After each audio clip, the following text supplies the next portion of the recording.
Hi everyone, আমি advocate Raju রায় আমার এই চ্যানেলে আপনাদের স্বাগত জানাচ্ছি। আজকে কথা বলবো সাইবার ফ্রড নিয়ে।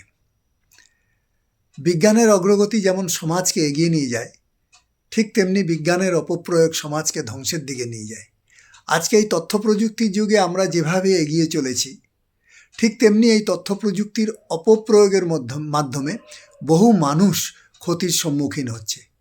বহু মানুষ তার সর্বস্ব হারিয়ে দিচ্ছে, ব্যাংকে গচ্ছিত বহু টাকা তাদের প্রতারিত হয়ে যাচ্ছে। এবং এই সাইবার ফ্রড যারা করে তারা বিভিন্ন পন্থা অবলম্বন করে। কখনো কোনো রকম লিঙ্ক পাঠিয়ে দিয়ে সেই লিঙ্কে আপনাকে প্রলোভন দেখিয়ে ক্লিক করাবে, যেই ক্লিক করলেন আপনার ব্যাংকের টাকাগুলো সব চলে গেল। ঠিক তেমনি বিভিন্ন রকম ওটিপি পাঠিয়ে দিয়ে, বিভিন্ন রকম ব্যাংকের থেকে মেসেজ দিয়ে এই সমস্ত টাকাগুলোকে জালিয়াতি করা হচ্ছে।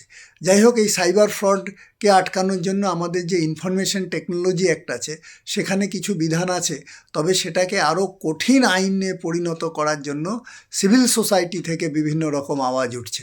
কাজেই এই ভারতবর্ষের সাধারণ নাগরিকের আওয়াজের উপরে ভারতের স্বরাষ্ট্রমন্ত্রী কি উত্তর দিয়েছেন সেটা আমি একটি ভিডিও পোস্ট করছি। এই ভিডিওর মাধ্যমে ভারতের স্বরাষ্ট্রমন্ত্রী মাননীয় অমিত শাহজি কি বললেন সেটা আপনারা শুনবেন।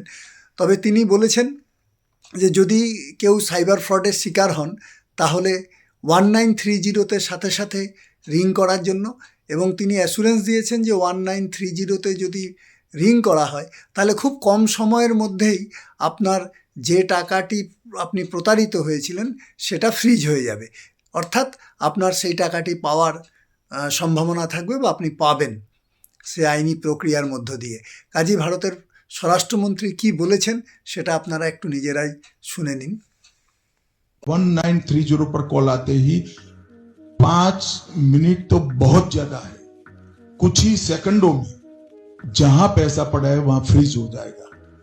तो मैं तो जनता को भी कहना चाहता हूं, दुर्भाग्य से कभी भी साइबर फ्रॉड का सामना करना पड़े तो 1930 जरूर डायल करिए।